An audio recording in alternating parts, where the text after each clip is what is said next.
Alam ko po, busy po kayo lahat. Lahat kayo kailangan maghanap buhay dahil mahirap ang buhay ngayon. Pero nandyan kayo para magpakita at magbigay ng suporta sa akin at sa opisina ng Vice President. Gusto ko lang ipaalala sa ating mga kababayan na ayaw natin ng kaguluhan. Na tayo ay may karapatan sa peaceful assembly at tayo ay may karapatan na magsalita kung ano yung nararamdaman natin at gusto nating makita mula sa ating gobyerno.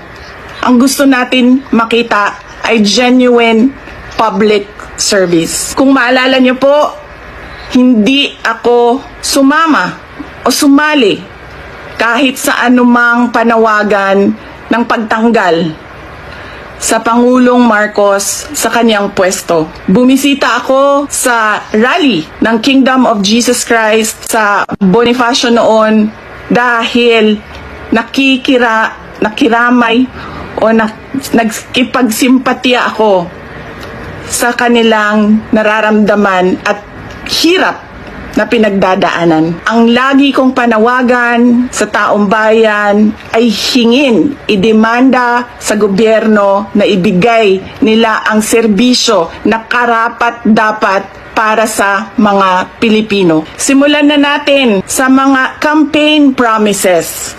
Dapat po, pag ang politiko ay nag-promise na magbibigay ng 20 pesos per kilo na bigas, dapat ay tinutupad yon dahil binoto ka ng mga tao base sa mga sinabi mo, base sa mga kampanya mo. Kaya dapat binibigay yan lahat.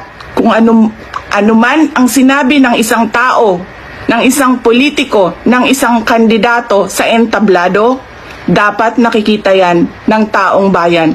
At higit pa, dapat ang nakikita natin.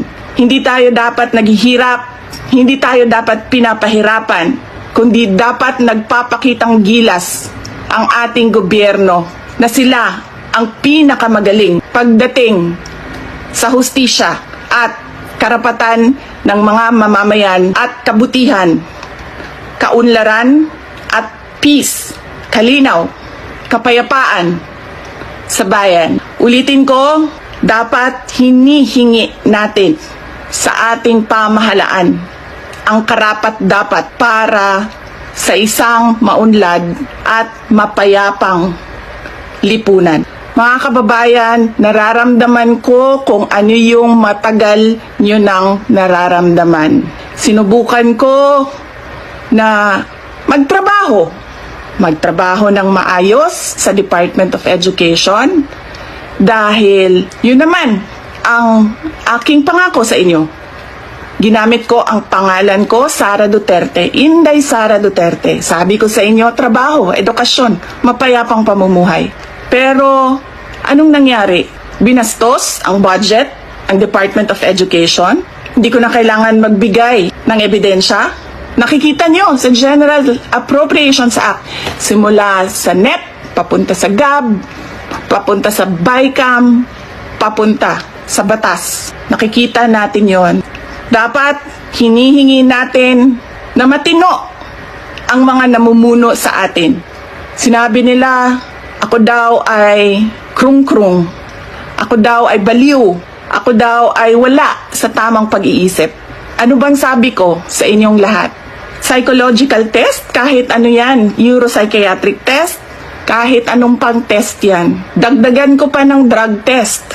Pero dapat magpa-drug test ang lahat ng mga nagtatrabaho sa Office of the President, sa Office of the Vice President, sa lahat ng opisina ng Senado, sa lahat ng opisina ng House of Representatives, sa lahat ng departamento ng ating bayan, ng ating pamahalaan.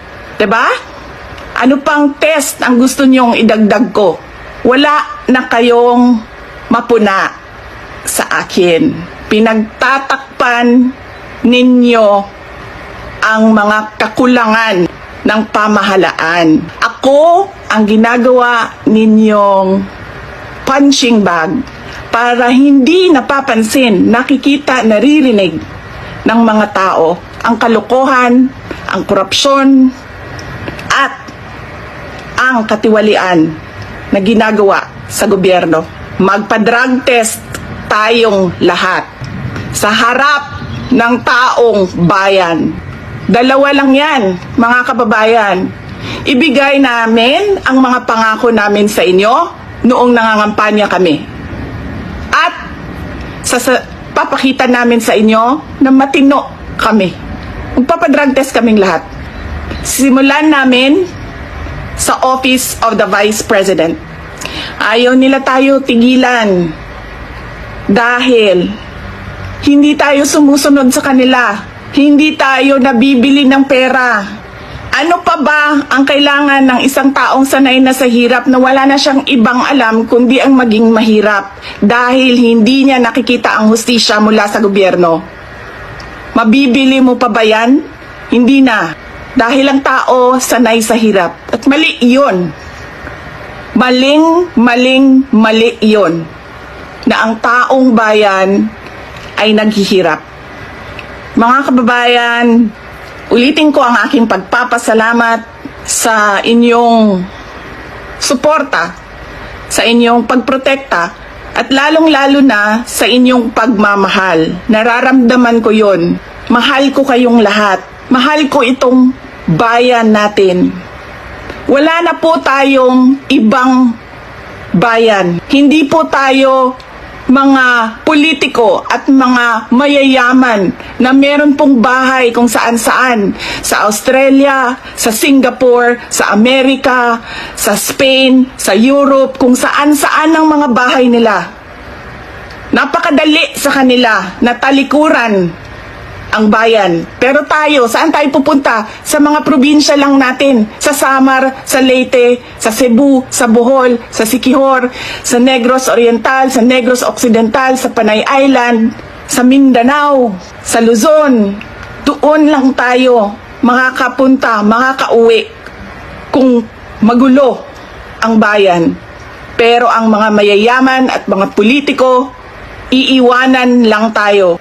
Kaya mga kababayan, paniguraduhin nyo na hinihingi ninyo sa gobyerno kung ano yung karapat-dapat para sa ating lahat. Hindi lang karapat-dapat para sa mga politiko at mayayaman. Nagpapasalamat po ako at paalala po ulit sa inyong lahat, peaceful assembly sa ilalim ng freedom of speech ang ating hangad. Maraming salamat po. Magandang gabi sa inyong lahat.